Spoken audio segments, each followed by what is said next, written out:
Gracias por escuchar los podcasts de Radio Nacional. Acceda a todos los programas en rtve.es/a la carta. Espacio en Blanco. En Radio Nacional de España, con Miguel Blanco. Son las 3:07, 2:07 en las Islas Canarias. El Espacio en Blanco se vuelve a abrir de nuevo hacia esos mundos de los misterios que aquí nos gustan. Nos quedan aún muchos interrogantes por desvelar esta noche. Saludos de nuevo a todos los que estáis conectados en Radio 1, Radio 5, escuchándonos en multitud de países a través de la radio online o los que descargáis el podcast a lo largo de la semana.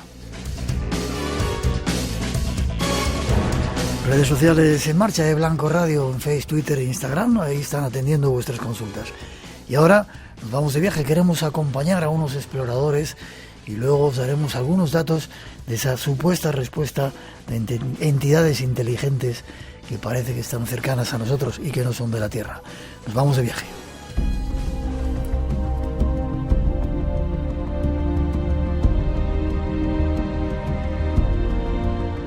Nuestros siguientes invitados se lanzaron hace semanas a una aventura para explorar lugares desconocidos de nuestro planeta.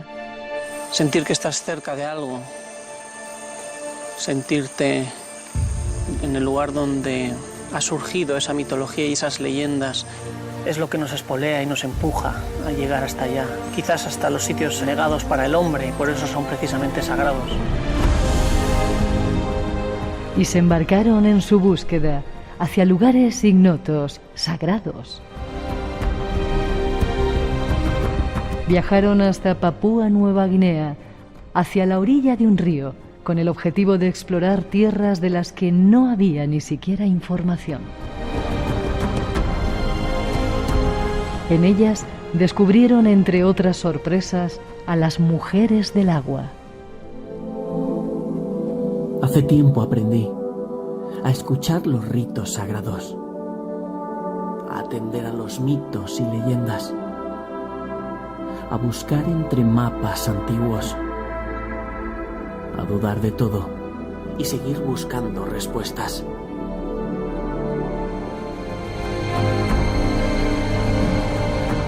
Busquemos respuestas. Compartamos junto a este grupo de exploradores su búsqueda y sus aventuras. ¿Cómo? Hola, buenas noches. ¿Qué tal, Miguel? Tú también estás bastante loco, ¿no, Olmo? Creo que sí, creo que somos un buen grupo de locos aquí. Sí, señor, os habéis juntado una buena panda. Déjame que vaya a Madrid a saludar al loco mayor Diego Cortijo. Buenas noches, Diego. Buenas noches, amigo Miguel. ¿Cómo estás? Un placer que estéis de nuevo en el programa. Conectamos contigo cuando estabas ya por ahí llegando a ese río y habéis regresado de una expedición que solamente pueden hacer los exploradores. Os llaman los últimos exploradores o los locos de este planeta, ¿verdad? Bueno, la última vez nos pillaste efectivamente en una llamada satélite en medio del río Mamberamo. Que te despertaste y estabas bastante dormido, hay que decirlo todo. Claro, era de madrugada, pero teníamos que contactar con vosotros. Estábamos rodeados de nuestro equipo, de nativos, incluso de otros nativos que habían venido a refugiarse en el techado que estábamos. Y bueno, fue un poco casi como el clímax de la expedición. Toda una aventura. Déjame que hablemos primero con Olmo, que está más lejos. Olmo, ¿tú cómo te uniste a esta expedición? Vives en Bali, llevas un año viviendo allí, me dices. ¿Cómo te uniste a esta expedición en Papúa, la parte oriental de la isla de Nueva Guinea? Hola, bueno, pues la verdad es que fue totalmente diferente a otras islas que he estado visitando por aquí, por Indonesia, porque sí que es verdad que vivo en Bali, pero intento viajar por otras islas también aquí de Indonesia, y fue como ir a otro mundo, realmente. O sea, adentrarnos en la zona del río Mamberamo fue como viajar a otra época, la verdad. Vale, Tatiana, ¿tú cómo te uniste a esta historia? ¿Sois miembros todos de la Sociedad Geográfica Española o solamente Diego? Solamente Diego. A ver, la verdad es que fue en verano, un día que estuvimos hablando, ¿no? Recordando esos viajes que se podían hacer antes de 2020 y decidimos que por qué no intentar hacer un viaje así, ¿no? Ya que tenemos tiempo, intentar explorar y empezando a investigar entre Diego y yo, y luego se unió Olmo, dimos con Papúa, ¿no? Un territorio que todavía queda por explorar. Uh-huh. Así que a partir de allí empezamos a investigar, buscar información, formas de llegar a Papúa y nos lanzamos. No fue muy fácil, ¿no?, conseguir el visado ahora en este tiempo de COVID, porque también ellos están asediados por la COVID, ¿no? Sí. Ahora mirando para atrás lo veo bastante fácil. En ese momento resultaba todo muy complicado, ¿no? Unido a la desesperación de querer salir del país. Pero realmente no fue muy difícil. Simplemente hay que hacer un papeleo, un visado de negocios, que gracias a Olmo tuvimos también el contacto de una empresa que nos lo consiguió. Y realmente en una semana conseguimos los dos el visado y nos fuimos para Indonesia. Diego, tú has estado ya en otras expediciones en el Amazonas buscando tribus no contactadas. ¿Por qué Nueva Guinea? Quizás es uno de los pocos sitios también donde quedan ese tipo de tribus. Pues sí, tal cual. La verdad es que con el Amazonas, las zonas polares y Nueva Guinea, pues es de los pocos sitios donde todavía hay zonas en los mapas en blanco que pone datos insuficientes, ¿no? Uh-huh. Y eso es lo emocionante. Cuando nos planteamos poder viajar a Indonesia, teníamos claro que el territorio, el objetivo sería Papúa, porque es donde efectivamente todavía había mucha información que rascar. Y al final, pues salió gracias a las tres patas. A Olmo, que estaba allí, consiguió y nos ayudó con todas las gestiones desde allí. A Tatiana, con su experiencia con los viajes en las agencias y demás. Y eso fue al final casi lo más difícil, ¿no? Y casi impensable, salir en un momento histórico como es el COVID, pero y llegar allí en un sitio, en un momento en el que no había absolutamente nadie, ni turistas, ni nada, por supuesto.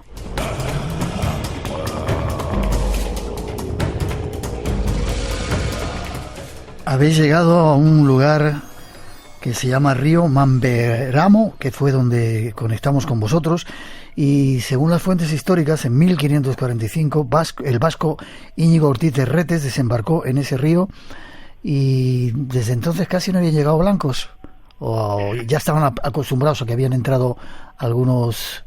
¿Qué va? Sí, esa es un poco la gracia, que no había información. Cuando uno rasca un poquito de información de esta zona, no la hay. Y la información que teníamos es que apenas existe pues el suministro con avionetas de algunos misioneros, y eso fue lo fantástico del viaje, ¿no? El descubrimiento mutuo de estar con gente y generaciones que nunca habían visto hombres blancos, ¿no? La referencia que nos daban era de los años 70 y 80, ¿no? En algunas comunidades, y eso fue lo que hizo todo tan auténtico. Uh-huh. Tatiana, sí. Sé que sabes encontrar con tribus de mujeres, me lo vas a contar después, pero ¿cómo podrías definir tú, después de habéis regresado hace poco tiempo, un titular de cómo ha sido el viaje? ¿Qué habéis encontrado? ¿Cómo lo definirías? Pues dices, hemos vuelto hace poco tiempo. La verdad es que me parece que hemos vuelto hace 1000 años ya. ¿Cómo lo definiría? Para mí Papúa, me encontré en Papúa una sociedad por una parte un poco hostil. Y es una sociedad moderna, más moderna de lo que me esperaba. Esperaba que fuera un poco más antigua, ¿no?, para decir así. Pero sí que me esperaba que el recibimiento fuera un poco más abierto. Pero bueno, si miramos un poco para atrás, toda su historia política, ¿no?, es de entender por qué ha sido y siguen siendo tan hostiles, ¿no?, con los extranjeros, definiendo como extranjeros la gente que viene fuera de la isla, incluso los propios indonesios, ¿no?, javaneses y demás. Para mí realmente fue eso, ¿no?, el sentimiento que me he llevado del viaje en general. Y luego ya hay que matizar muchas cosas. Vale, intentaremos matizarlo con el poco tiempo que tenemos. ¿Habías estado ya en esos lugares, Tatiana, o era la primera vez que ibas? La primera vez en Indonesia. Y tú eres una viajera, ¿verdad? Sí. Olmo, voy contigo ahora hasta Bali.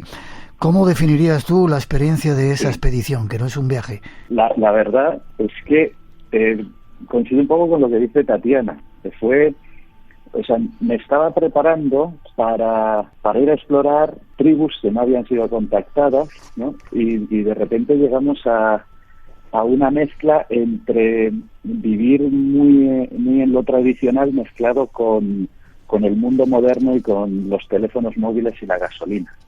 Sí. Entonces, te podías encontrar a pueblos súper aislados, pero al final, por lo menos con todas las villas que nosotros contactamos, todas al final siempre tenían ese contacto con el mundo moderno, ya sea bien a través del comercio por el río o incluso pues, muchos tenían pequeñas pistas de aterrizaje para avionetas que para los vuelos charter que ponen los misioneros o para algunos vuelos regulares de la isla. Entonces, pero sí que es verdad que llegábamos también a otros poblados donde, como decía Diego, había gente que literalmente no había visto al hombre blanco, por lo menos ahí, ¿vale? A lo mejor sí que habían ellos viajado a la capital o habían viajado a otras islas de Indonesia y sí que lo habían conocido, pero no había llegado el hombre blanco ahí, a lo mejor desde los años 70, ¿no? Entonces esa mezcla, la verdad es que fue muy muy bonita.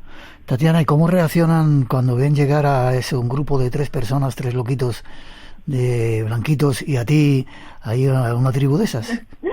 Pues se quedan estupefactos, ¿no? Mucha curiosidad, pero bueno, nosotros llevábamos una guía local y bueno, todo el equipo era gente local, gente de Papúa, aunque no de la zona, no teníamos a nadie de ninguna tribu del Mamberamo. Enseguida se ponían a hablar y ya se dispersaban un poco, ¿no? Pero eso era lo primero. Cuando llegábamos, mucha curiosidad por saber, pero al mismo tiempo eran bastante precautos, ¿no? Porque y desconfiados. No, de primeras no podían creer cómo 3 personas, ¿no? 3 locos, como lo llamas tú, en tiempos del COVID, llegan a esas tierras lejanas. Nos preguntaban como qué se nos había perdido allí, ¿no? No creían que nosotros quisiéramos ir simplemente a fotografiar y documentar. Iban más persiguiendo a ver si teníamos algún interés político, ¿no? Un poco más allá, realmente, si éramos reporteros o teníamos algún motivo encubierto. Ya. Diego, te voy a preguntar a ti por eso. La selva estaba militarizada, ¿no? Teníais que aclarar que no ibais a denunciar las cosas que hacen algunos militares, ¿no? Bueno, tanto como la selva en general, había unos puntos principales a nuestra salida de Jayapura, de la capital, había bastantes controles militares, y en nuestro regreso ya en Casonagüeya, en la parte, digamos, capital de toda esta región. Toda la parte sur, que es donde desarrollamos el grueso de la expedición, ahí no había absolutamente nada, ¿no? Lógicamente, como bien dicen mis compañeros, allí se juntan muchas cosas. Las dudas de la gente, ¿qué hacemos allí? El movimiento del Free West Papúa, porque ahí hay movimiento independentista muy fuerte. La inteligencia cuando empezamos a llegar a los pueblos grandes que nos seguían, pues claro, ¿qué hacíamos allí? Y ese ¿Cómo te das cuenta que era la inteligencia? Ellos se presentaban directamente así. Ah, vale. O sea, venían nerviositos, diciendo, ¿pero qué hacéis aquí? Nerviositos, no querían separarse de nosotros. Bueno, al final, claro, fueron nuestros mejores aliados, ¿no? Porque eran un poco los únicos que tenían algunos recursos de los que nos podíamos fiar. Que inicialmente nos generaban hasta desconfianza. Nosotros mismos también tuvimos que ver esa adaptación de realmente en quién podíamos confiar, ¿no? Uh-huh. Pero bueno, sí, al final no deja de ser, Miguel, una primera expedición, una primera aproximación de una zona que no teníamos absolutamente ninguna información. Lo que hemos hecho es documentar, hablar con las aldeas y precisamente rascar sobre esas otras comunidades que ya más o menos vamos ubicando todavía más adentro de ese Mamberano, pues que sí que podrían, que están totalmente en un aislamiento voluntario y de las que habrá que dar cuenta pues a los antropólogos, a la sociedad geográfica y demás. Los últimos exploradores españoles de la selva de Papúa, esta noche viajando con ellos. Espacio en Blanco. Un viaje por nuevos universos a la búsqueda de respuestas. Con Miguel Blanco. Y con 3 invitados, Diego Cortijo en Madrid, Olmo Romero en Bali y Tatiana Pankratov en Barcelona. Nos vamos contigo, Olmo. Llegáis al río Mamberamo y ¿cómo organizáis la historia de gasolina, de poder trasladaros? ¿Dónde queríais ir? ¿Qué nos acompaña? Cuéntame un poco. Bueno, realmente eso lo empezamos a organizar desde Sentani, que es donde está el aeropuerto al lado de Jayapura, una de las capitales de Papúa. Intentamos organizarlo un poco desde antes, pero vimos que era casi imposible, Tatiana había conseguido un contacto de Ani, que luego fue nuestra guía, y fue llegar a Sentani, ahí a Papúa, quedar con la guía y empezar a buscar todo tipo de información para saber cómo podíamos llegar hasta la zona de Mamberamo, porque hasta donde nosotros sabíamos solo íbamos a poder llegar o bien por avión hasta Casonahuella o bien por ferry cruzando parte del mar y luego entrando por la desembocadura del río e ir yendo el río arriba. Pero allí preguntando empezamos a conseguir información y nos dijeron que podíamos ir en coche hasta una de las zonas del río Balián, que luego terminaría desembocando en el río Mamberamo. Y ahí es donde empezamos a organizar ya todo. Y de hecho así empezó nuestra expedición, con creo que fueron 300 litros de gasolina. Wow. Y un todoterreno que nos llevó hasta allí. Luego descubrimos que los 300 litros de gasolina no iban a durar nada más que creo que 2 días. Wow. Tatiana, ¿hiciste fotos bonitas mientras ibas en la canoa navegando por el río, supongo? Sí, la verdad es que tuvimos bastantes imágenes muy buenas durante el río, pero nosotros queríamos llegar a esas imágenes, ¿no? de las tribus, de las comunidades que tuvimos casi al final. Vale. Diego, me contaste cuando conectamos con vosotros que lo más caro era la gasolina, ¿no? Que para vuestro presupuesto era tremendo los palos que os daban, ¿no? Claro, piensa que ya de por sí Papúa es lo más caro que tiene Indonesia y la zona está en el corazón de la selva todavía más caro. Solo el coste de logística de llevar hasta allí cualquier suministro, pues prácticamente te pedían lo que quisieran. Y nosotros en las embarcaciones que teníamos los botes a motor estábamos gastando una barbaridad, 150 o 200 litros al día. Entonces, el presupuesto y la planificación de cualquier ruta pasaba por ese coste de gasolina que era impagable, ¿no?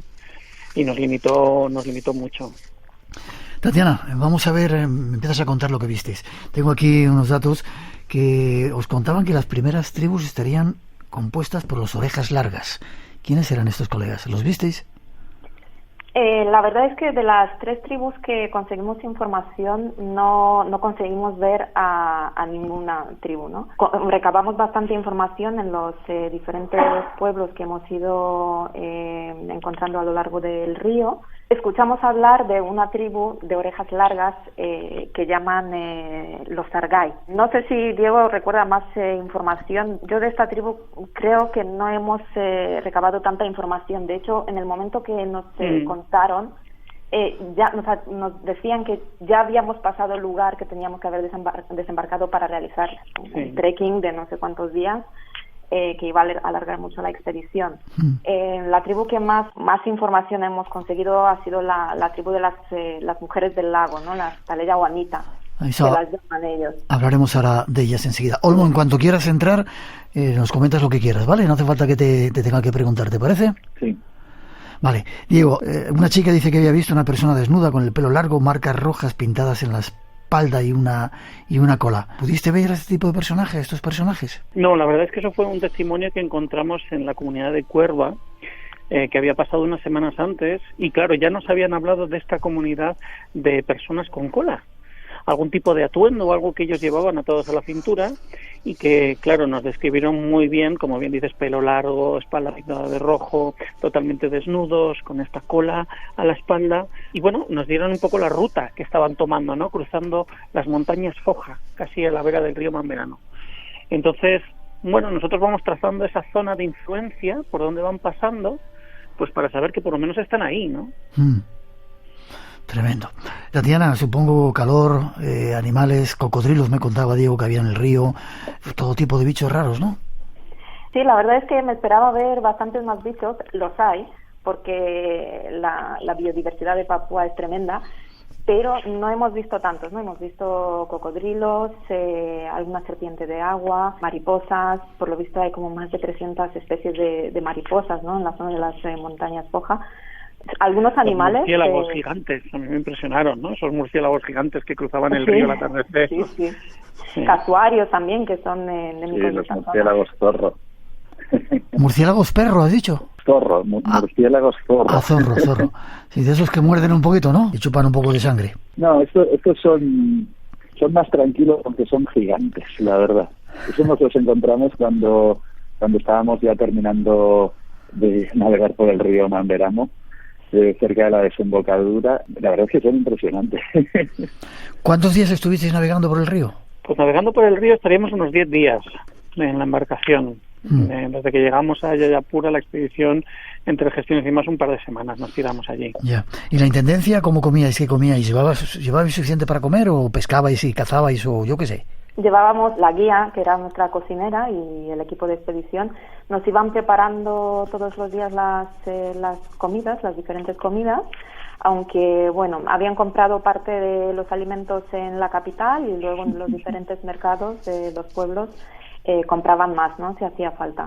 Pero básicamente la comida se reducía a arroz con huevos, sardinas picantes y de vez en cuando a lo mejor pescado y pollo, si era alguna ocasión más especial, pero básicamente arroz. Y luego nosotros también llevamos desde España comida liotilizada y también algunas barritas energéticas y geles para algún momento de emergencia.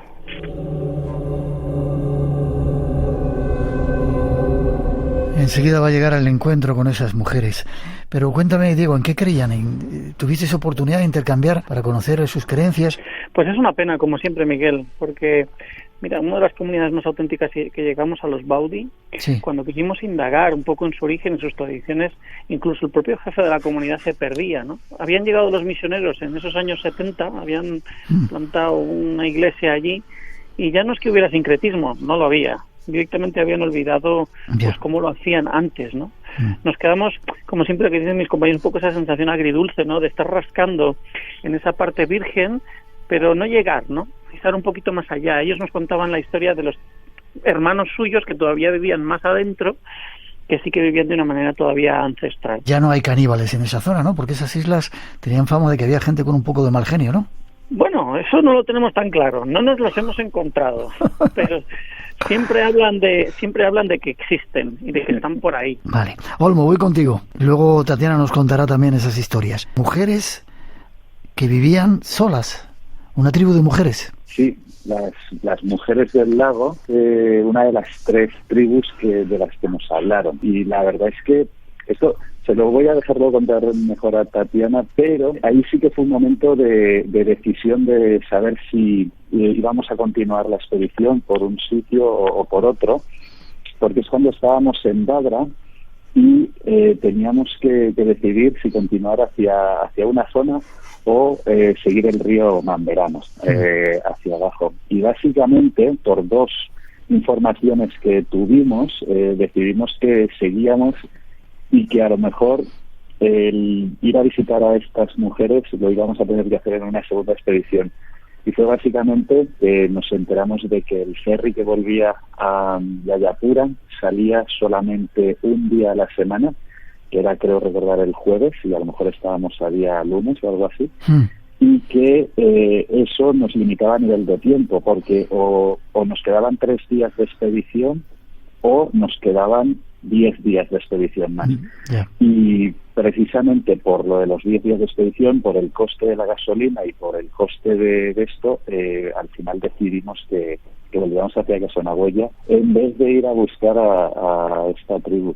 Bueno, yo creo que en una segunda expedición iremos un poquito más directos para allá. Os quedasteis con ganas. Ahora me cuentas, Tatiana, acerca de esas mujeres. Diego, ¿cómo era el río? ¿Era caudaloso? ¿Se navegaba bien? Sí, era un río caudaloso, bastante amplio, que solamente presentaba una zona que se estrechaba, donde montañosa, preciosa, que no estaba acostumbrado a las planicies amazónicas. Aquí era precioso por eso, ¿no?, por el relieve, las montañas que iban bordeando el río, pero eso provocaba que hubiera una zona complicada de rápidos, ¿no? Todo el mundo nos intentaba un poco avisar de esta zona, de la embarcación, cómo lo íbamos a cruzar. Pero más allá de eso, y de los cocodrilos que en cuanto parábamos al atardecer aparecían, pero lejos de tenerles miedo, nuestros compañeros lo que querían era cazarlos, para tener un poco de carne para el guiso, claro. Y ahí fue un poco también la escena un poco más, no sé cómo decir, de película que tuvimos cuando se nos cayó el motor al agua. En media de la noche, porque el conductor se llevó un tronco, arrancó el motor se hundió, lo tuvimos que sacar del agua, arreglarlo 3 horas. Estuvimos como 3 horas a la deriva, en el río mientras los cocodrilos iban acercándose, ¿sabes? ¿Llevabais algún tipo de armas? Pues mira, no llevamos nada de armas. Ellos pretendían con nuestros machetes y cuchillos cazarlo. Bueno, ellos los agarran con la mano del cuello, ¿no? A los cocodrilos. Sabes que viendo un poco la distancia de los ojos, calculas el tamaño y ahí ves si te da para pillarlos o no.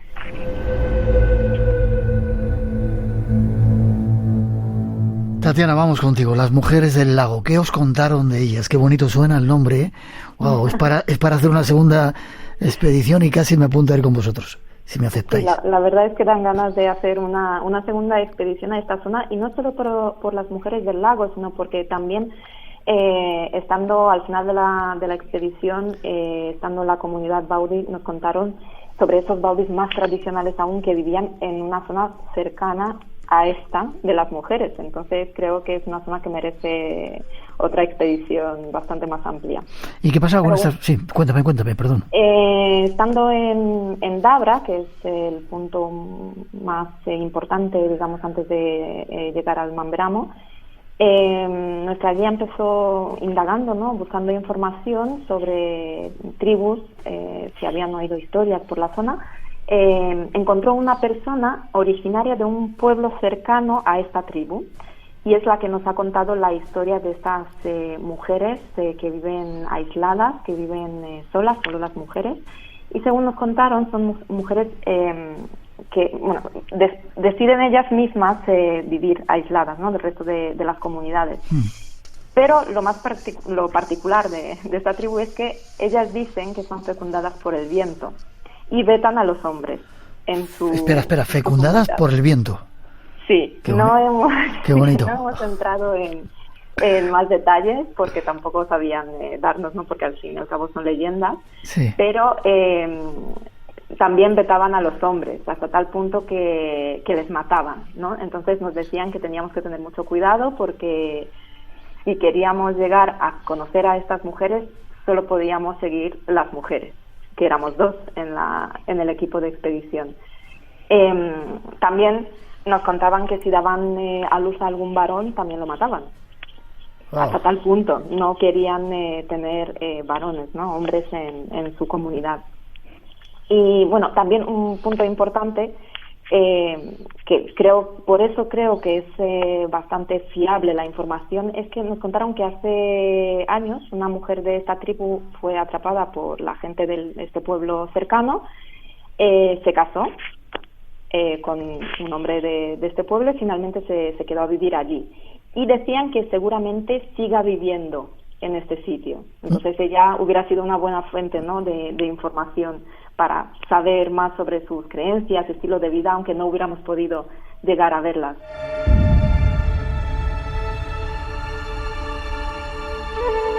Diego, casi terminando. Todavía quedan leyendas por descubrir, ¿verdad?, en el mundo. Leyendas, lugares, historias, personas. Pues claro que sí, eso es lo bonito. Por eso a veces parece que la palabra explorar es muy grande, pero claro, se puede a muchas escalas. Olmo, ¿qué lengua hablaban o cómo os entendíais con la gente? Supongo que llevabais guía, pero ¿qué lengua hablaban la gente con la que os encontrabais?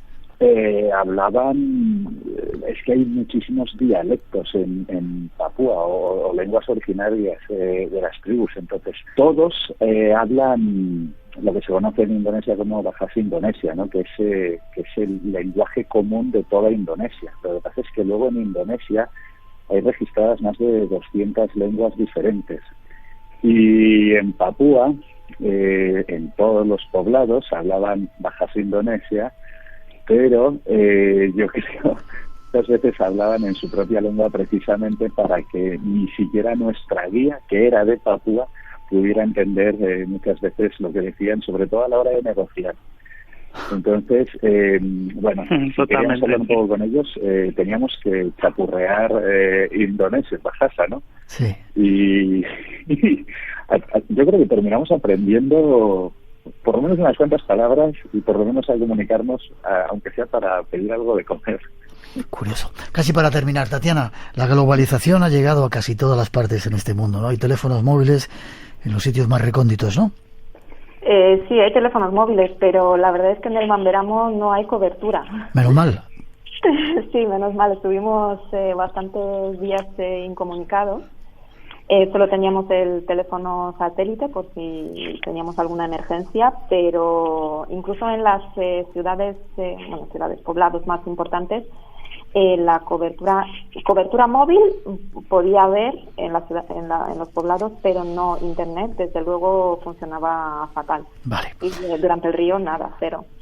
Diego, una primera expedición ha sido probar un poquito, ¿no? ¿Vais a hacer una segunda expedición para documentar más a esas tribus que apenas habéis esbozado? Pues quién sabe, yo creo que nos gustaría. La verdad es que nos lo ha puesto difícil, pero bueno, siempre nos lo pone difícil. En un primer viaje cuesta ir un poco totalmente a ciegas, pero es verdad que hay mucha información que rascar y mucha información que aportar. Sí que es verdad, y a mí siempre me gusta recalcar que el tema de las comunidades aisladas es muy delicado. Hay que ser muy responsable, esto no es llegar y al acercarte a ellos, y hay que ser muy responsable con la gente local, ver qué protocolo o cómo responden ellos ante el contacto, ¿no? Porque nosotros arrastramos un montón de bacterias que ellos no tienen ningún tipo de inmunidad, y como históricamente ha pasado, es que te los cargas. Entonces hay que ser muy cuidadoso con estos temas, hay que ser muy prudente con los datos, no darlos abiertamente, por supuesto, y bueno, también ponerlo en manos de los antropólogos y de las asociaciones. Bueno, déjame que me vaya a empezar a despedir. Olmo, ¿tu próximo viaje dónde va a ser? Mi próximo viaje de momento va a ser por otras islas de Indonesia, va a ser por la isla de Flores y el archipiélago del Parque Nacional de Komodo. Buen sitio. Forma de contacto contigo. Si hay alguien que quiera ver el trabajo que haces o conectar contigo, dime, ¿estás en redes sociales? Sí, me podéis contactar si queréis por Instagram. Mi usuario es Olmo-Romero. Olmo-Romero. Gracias, Olmo. Gracias por haber entrado con nosotros desde esa isla mágica y por esta aventura que nos habéis hecho compartir. Te mando un abrazo fuerte desde España. Gracias a ti, Miguel. Espero verte prontito. Tatiana, el resumen de tu viaje, ¿volverías? Definitivamente. Es verdad que por lo que te dije al principio, ¿no? Por esa hostilidad inicial, a lo mejor te hace que lo pienses, ¿no? Una segunda vez, pero definitivamente me encantaría volver a explorar más partes, ¿no? De Papúa, en Indonesia y en Nueva Guinea también. ¿Tu próximo viaje dónde va a ser, Tatiana? No lo sé, si me llegas a llamar hace un mes, te diría Marruecos, sí. Porque ya acabo de volver de Marruecos. Ah, vale. Así que toca estar descansando un tiempo en casa. Vale, espero que nos abran pronto las fronteras.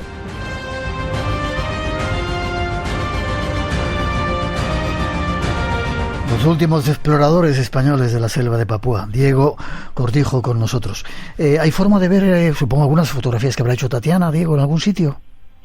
Sí, claro, en nuestras redes sociales hemos ido dando cuenta, además nos sincronizamos para compartir de manera casi diaria, ¿no? Con ese un poco de retraso, toda la expedición, todo lo que nos fue pasando en nuestras historias, en nuestros stories, en Instagram principalmente, y fotografías que seguimos subiendo, ¿no? Y todavía hay mucho material pues que editaremos y subiremos y expondremos, ¿no? Qué bien, ¿dónde lo podemos ver, Diego? Pues mira, en mi caso, en las redes de Diego Cortijo, @DiegoCortijo, sí. Ahí tenéis el material y mis fotografías. Perfecto. Tatiana, a ti no te lo he preguntado, ¿tus redes sociales? Sí, Tatiana Pankratov, tanto en Instagram, Facebook, como la página web, tatianapankratov.es. Me da mucha envidia, que sigáis abriendo caminos, demostrando que las leyendas y lugares por descubrir todavía existen. Diego, fuerte abrazo. Fuerte abrazo, como siempre, Miguel. ¿Tu último viaje o tu próximo viaje dónde va a ser? ¿Que no me has dicho? No te lo he dicho porque... No me lo quieres decir. No. Vale. A veces hay que procesar lo del último y hay que planificar, ordenar proyectos, y sabes que soy un culo inquieto y siempre estoy metido en algo. Vale, ya sabes que yo me voy contigo a cualquier parte, ¿vale? Lo sé. Fuerte abrazo. Tatiana, Diego, Olmo, ha sido un placer. Cuidaros mucho. Igualmente. Nos vemos prontito. Un abrazo. Adiós.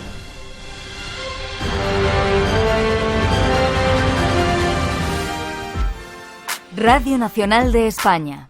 Somos tu radio. logró conseguir una vacuna como turista. ¿Hay turismo de vacuna contra la COVID-19? Miraremos hacia Florida, en Estados Unidos. No tenés que ser residente, no tenés que cumplir ningún requisito más que la edad. Y también hacia Emiratos Árabes. Aquí se requiere la tarjeta de identidad de Emiratos. Por 3 razones. Seguimos la pista del bien más preciado de 2021, la vacuna. Con Mamen Asencio. ¿El dinero todo lo puede? ¿También inmunizarse contra el coronavirus? Este lunes te respondemos. A las 7 de la tarde, las 6 en Canarias. Y recuerda, de pe a pa, en las mañanas de Radio Nacional, de lunes a viernes a partir de las 10. Radio Nacional de España.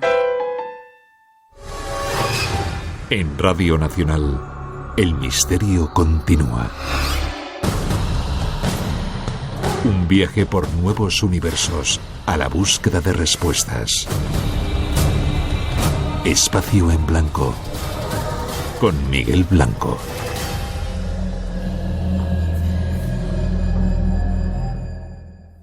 Os escucho desde que era un niño, Miguel.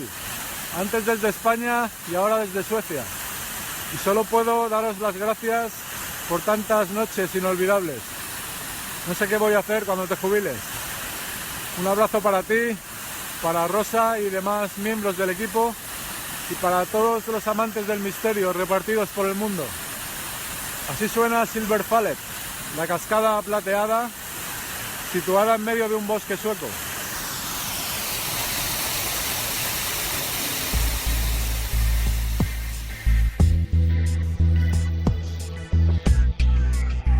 Qué bonito saludo. 3:43, 2:43 en las Islas Canarias. Seguimos viaje, regresamos de esa expedición y nos vamos a daros datos de algo que venimos anunciando hace mucho tiempo. Quizás sea la señal que muchos estamos atendiendo a que llegue. Os dejamos con nuestro compañero Josep Guijarro para dar más datos.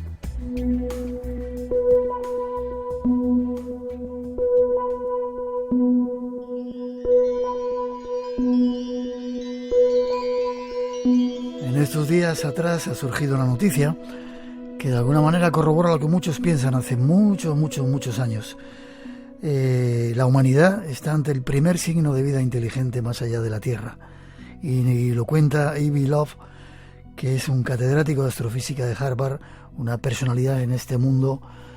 Y cuando hablamos de extraterrestres, contactos, ese tipo de cosas, nos ponemos al habla con Josep Guijarro. Buenas noches, Josep.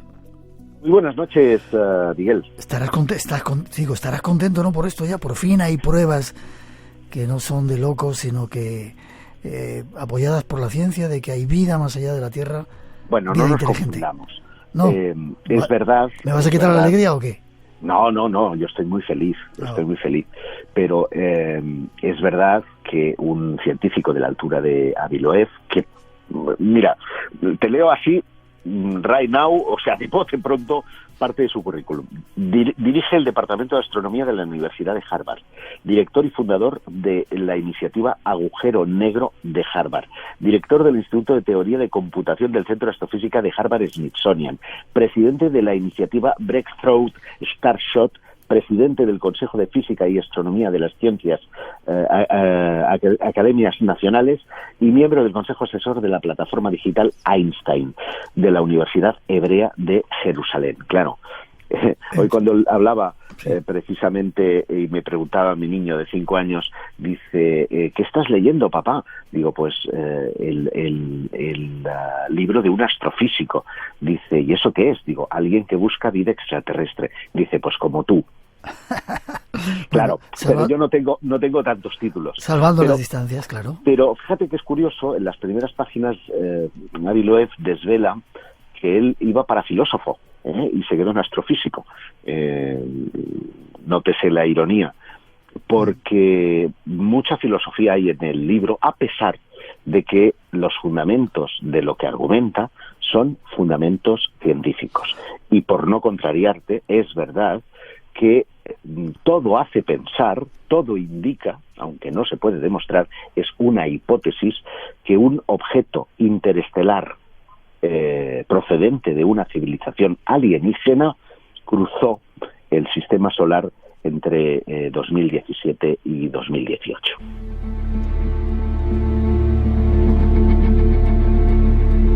Eso te iba a preguntar, ¿en qué se basa, no, esta historia? Es algo que llaman Oumuamua. Así es, Oumuamua, que en hawaiano significa explorador, y que fue calificado por el director del Hawaii Pan-STARRS, un observatorio de sondeo panorámico de respuesta rápida, que es como le llaman a estos radiotelescopios que están en Hawái, como el primer mensajero en llegar, en este caso, del espacio interestelar. Y esto lo demuestra el que este objeto ya tiene 3 nombres diferentes, 3 nombres científicos diferentes. Primero, se le bautizó como C2017U1. La C es de cometa. Después se le bautizó como A2017U1. La A es de asteroide. Ahora ya se le conoce como 1I 2017U1. Y la I es de interestelar. Es decir, que este objeto viene de los confines de nuestra galaxia. Cruzó el sistema solar y lo abandonó rumbo a Pegaso. Vino de Vega, se va hacia Pegaso. Esto lo tienen claro todos los científicos. O sea, es innegable, porque la velocidad a la que iba este objeto, 94.800 kilómetros por hora, significa que escapaba a la gravedad de cualquier cuerpo estelar. Además, en la medida en la que se acercara el Sol, lo lógico es que si era un asteroide, que si era un cometa, dejara rastros de gas, dejara rastros de polvo, esa larga cabellera, ¿verdad?, que dejan los cometas. Nada de eso se produjo. Y eso fue lo que le chocó a estas 2 premisas, ¿verdad?, fueron las que le chocaron a Aviloev, quien él desde ya hace mucho tiempo, antes de que en 2017 tuviéramos noticias de este Oumuamua, ya hablaba a sus alumnos de la posibilidad de que no estuviéramos solos en el universo, y además les ponía un ejercicio muy cachondo, que consistía, mira, y lo voy a hacer contigo. Si unos seres inteligentes, extraterrestres, te dijeran de subir en su nave espacial para visitar su planeta, ¿lo harías? Sí. Y sin embargo, te hago esta misma pregunta. Si esos mismos marcianos te dijeran de subir a una nave espacial para ir a un agujero negro, ¿lo harías? Me lo pensaría un poco más. Pues exactamente esa fue la pregunta que formularon sus alumnos y que exactamente respondieron como tú. Y el argumento que decían es, hombre, si yo me voy con estos seres que ciertamente me están demostrando cierta animosidad, son buenos conmigo, me puedo llevar mi móvil y por lo tanto, aunque tarden años luz en llegar los mensajes a la Tierra, pues podré seguir mandando como una especie de reportero espacial, pero meterte en el umbral del agujero negro es abordar lo desconocido. Y a pesar de que estos seres estén más evolucionados y me digan, no va a pasar nada, he perdido el contacto con la casa, ¿no? Ya no tengo mi referencia.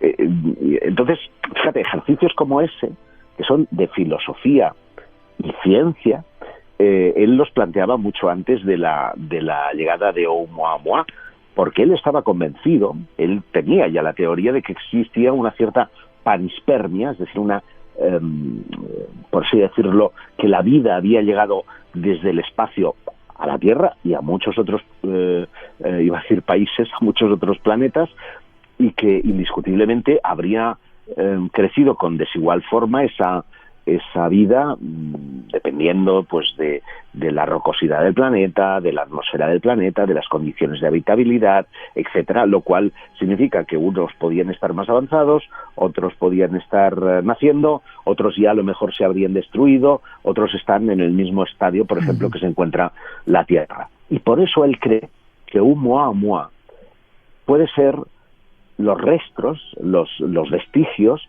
de una antigua civilización que a lo mejor no es que haya dejado la nave ahí tirada, no, es que a lo mejor dentro se encuentra la vida, pero no la vida como la imaginamos nosotros, porque él huye de encasillar a los extraterrestres en lo que el folclore popular los ha encasillado, en seres bajitos, cabezones y de ojos negros, o en seres altos y rubios de aspecto mesiánico, ¿no? Él dice que posiblemente una civilización avanzada haya sido capaz de utilizar técnicas de transhumanismo, es decir, de volcar la conciencia a un ordenador, y que a lo mejor esos restos están poblados de cyborgs, de mitad conciencia y mitad tecnología. Oumuamua, quizá la respuesta, el primer mensaje o la primera prueba de esa vida inteligente. Josep, a lo mejor es un paso más en ya terminamos, un paso más en este plan de aprendizaje o de acostumbramiento que están teniendo con los humanos para decirnos pasado mañana, ya están aquí. Hombre, yo tengo muchas esperanzas en este 2021 a efectos ufológicos. En otros soy muy pesimista, ¿no? Pero a efectos ufológicos nos quedan varias sorpresas por vivir. Aparte de todo lo que es astrofísica, creo que también tenemos en ciernes algún descubrimiento importante. Casi nada. Lo contaremos. Josep, gracias. Forma de contacto contigo si quieren ver más informaciones. Pues mira, como siempre, os recomiendo además un vídeo que tengo en mi canal oficial, Josep Guijarro, dedicado a Oumuamua. Basta que entréis en el canal y lo pongáis en el buscador específico del canal, que no en el general. Y desde luego pues pueden contactar a través de ese mismo canal conmigo, y si no, a través de Twitter, que es @JosepGuijarro, o de Instagram, que es @JosepGuijarro, canal oficial. Así que estáis todos invitados. El mensajero ya ha llegado, así que a prepararnos. Fuerte abrazo. Un abrazo, Miguel, y a todo el equipo. Lo contaremos por aquí. Un abrazo, hasta prontito.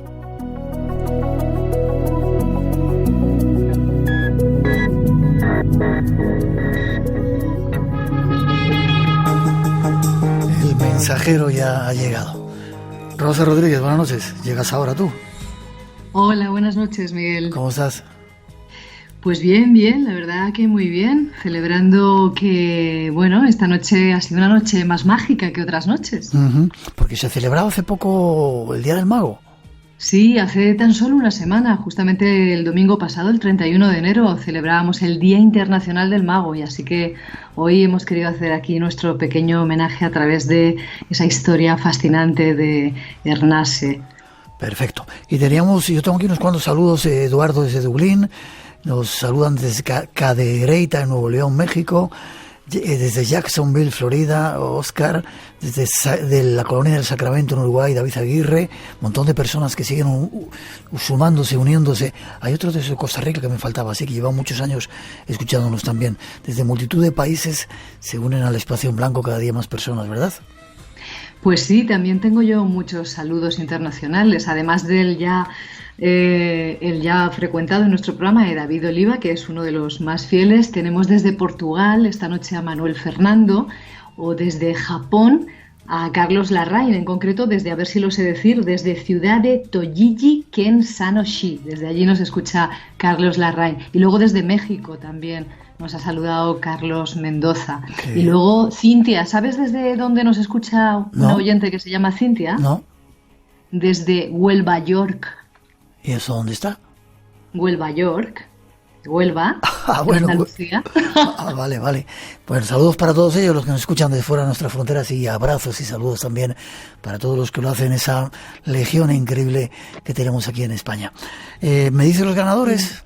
Sí, pero antes, Miguel, quería también comentarte, bueno, un saludo que nos ha mandado Alejo Monerris, precisamente desde Alicante, donde nos quería confirmar que efectivamente allí ha estado cayendo esa lluvia de arena rojiza, de la que nos hablaban hoy, ese fenómeno del que nos hablaban hoy todos los medios de comunicación, y que ha hecho que Alicante amaneciera pues cubierta completamente de polvo y arena rojiza.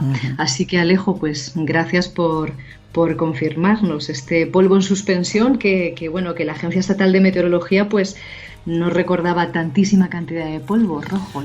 Algo está pasando en el planeta, ¿no? Dicen algunos. ¿Ganadores?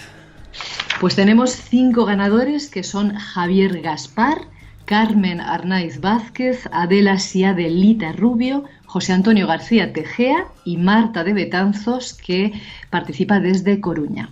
Ya sabéis que tenéis que mandarnos vuestra dirección postal a nuestro correo electrónico espacioenblanco@rtve.es y nada, en unos días tendréis ese libro que os ha tocado.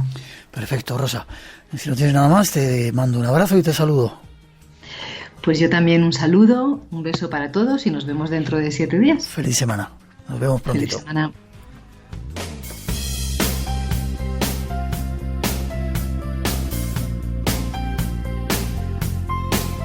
Y nosotros nos vamos, termina nuestro tiempo por hoy.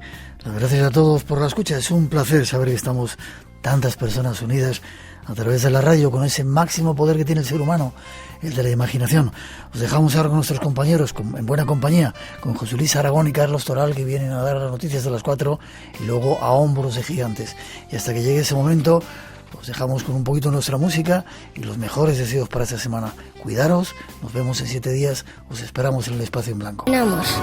Recuerda que tienes una cita con el misterio, aquí en Radio Nacional. Será dentro de 7 días, en el Espacio en Blanco. Hasta entonces, feliz semana.